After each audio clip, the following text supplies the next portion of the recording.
Welcome to a balanced NATO deck. This is the NATO deck that I use in all NATO battles, and I'll walk you through each one of these slots. Feel free to use this as a guide to build your own deck, or I really don't care, copy this deck directly, and then we'll talk about how important it is to make changes to your deck consistently. First of all, you notice I don't have a fob because the fob in one slot will actually give me less total supplies than will this Hemet, and this group of Chinooks. So that's why I don't have fobs, because I'm getting more supplies with these vehicles, okay? Also, I have a VAB PC command vehicle. I like that it has a slight armor value and its speed. Feel free to change this out with any other command vehicles outside of tanks, which you're only given one. Infantry, the best NATO infantry ATGM in the game is the Swedish RBS 56, and then the second is the Milan F2. I will always have these in my NATO deck. The other ones, the U.S. Marines in the LAV 25. I really like the LAV 25 as a support vehicle. I'm not beholden to the Marines themselves. Delta Force in the Humvee. Twofold, because they're special forces, they're going to have good optics compared to regular infantry that'll have normal. I also like the Humvee because it's a nice quick vehicle, and the Delta Force battle very well against other infantry. The Chasseurs and the Pirate, if I need to get infantry to a forward position, the Pirate is a very good choice because it has a 20mm cannon on it. It can defend against both ground and other helicopter targets that may be trying to intercept it. I don't use these every battle, but it's nice to have them in my deck. Support vehicles, I like the Roland, I like the Chaparral, and then the Rapier. The Rapier is a radar-based. Notice I just have missile AA. I just don't find that any sort of flak or ballistic AA is effective against fast-moving jets. I also have a mortar group. This is the M125 Canadian group. There's 4 nations that have an M125 variant. They all have the same stats. I don't know. I think that I find that these perform better, even though they're exactly the same as other nations on paper.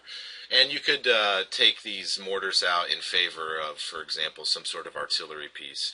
The Alfie or the M109s, the M110s with the very large caliber round.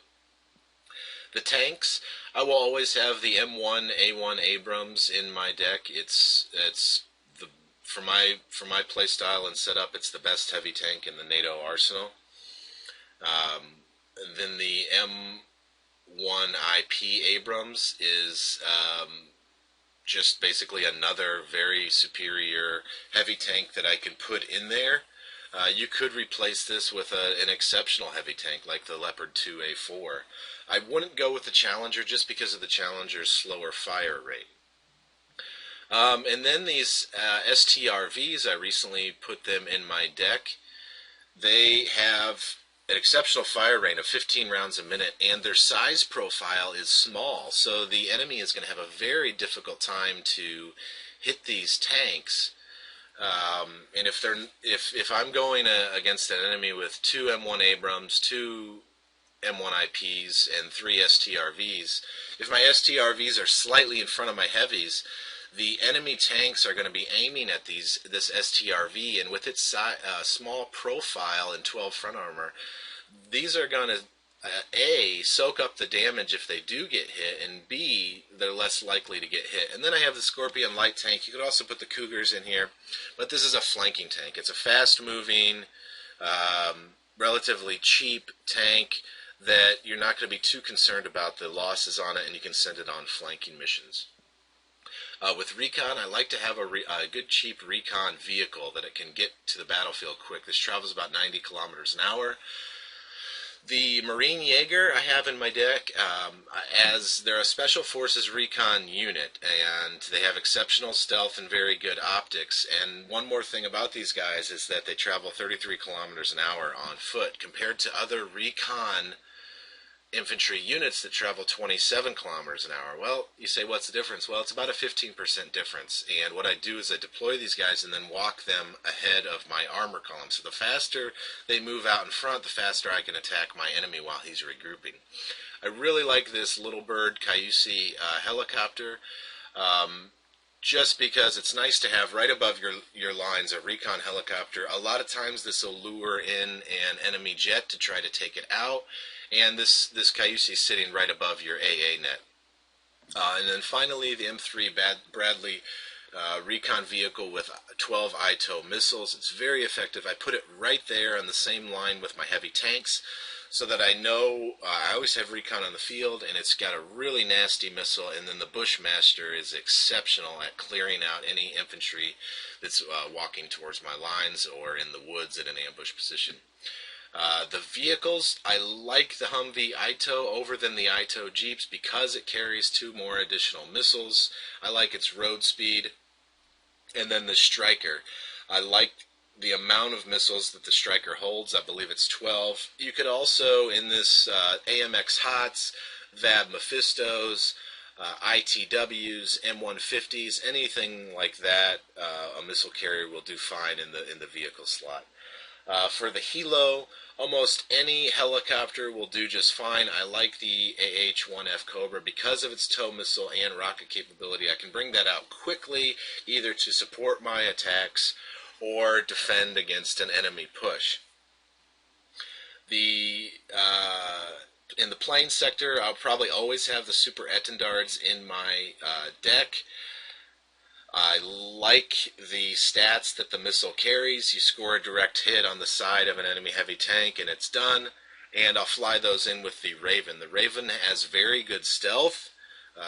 That's second only to the Nighthawk with exceptional stealth, and it gets in there, and it carries a Seed missile, suppression of enemy air defenses missile, and that'll take out enemy radar guided AA. And then the Tomcat, it's an air superiority fighter. So I'm always making changes to these planes. These Etendards have been in there the longest, as well as the Tomcats. I just recently put the Ravens in over the Jaguars because of the stealth factor, and I find that they perform better. Now, this is a base deck, and what I'll do is I'll make a change to this deck probably once every 10 battles. So every 10 battles I'll say, okay, let's get rid of these mortars in favor of another support unit.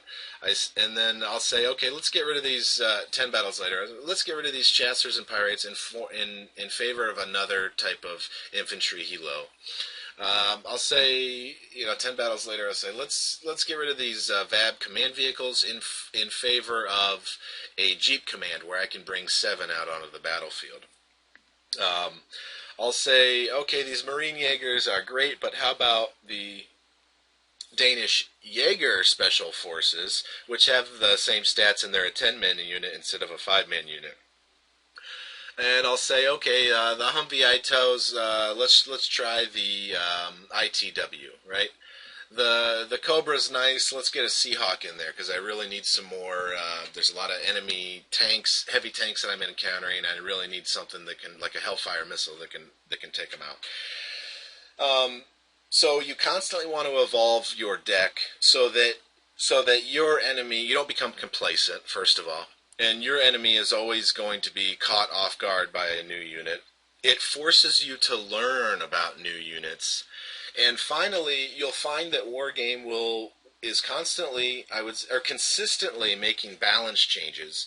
Now, on your European Escalation, over the course of 1 year, they made 2 fundamental balance changes. And the first one that they made was increasing the range on all the heavy tanks up to 2,100 meters, whereas before they were all at 1925. A few months later, the second fundamental change they made was increasing the range and the rate of fire of all the ATGM infantry and ATGM vehicles. So you can expect the same thing here in air-land battle, where there will probably be two major fundamental changes, and most likely it'll involve aircraft regarding their stealth values, and then they will come back and make a AA change where they're going to increase the range of AA.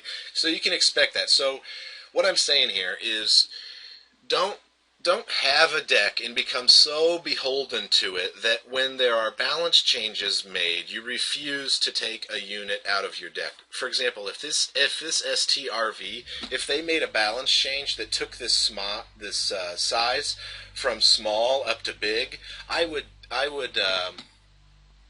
here we go.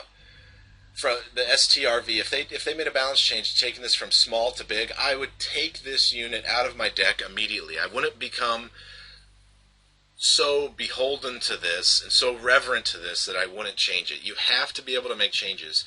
And so the best way to get in the habit is just consistently evolving your deck. So when a balance change does come, you're very comfortable with making a slight change and slight alteration. Okay.